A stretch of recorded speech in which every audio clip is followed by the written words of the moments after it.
คันบ่มีเวลาอันบ่บ่มีเวลาเฮาก็ถ่ายรูปแล้วก็ตั้งเวลาโพสต์เอาเดี๋ยวสิบอกเด้อ เอาเฟซบอก เอาเฟซไว้ ครับ กดคุณคิดอะไรอยู่กดเข้าไป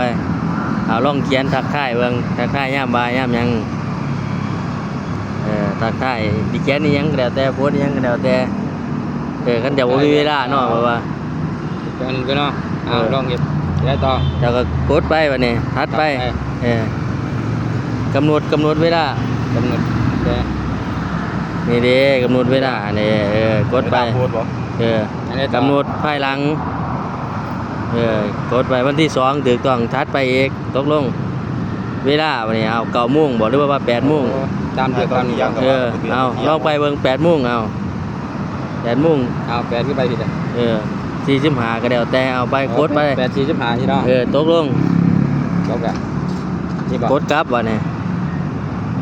ก็โพสต์บัดนี้นี่แหละง่ายๆครับหอยเวลา8:45 มันก็โพสต์เองมัน โพสต์เองมัน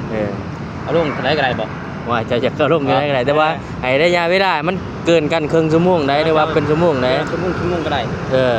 จะโพสต์เบิดมือก็ได้นะตั้งไว้ตามนี้แหละ เนาะ เอาไปเฮ็ดเบิ่งพี่น้อง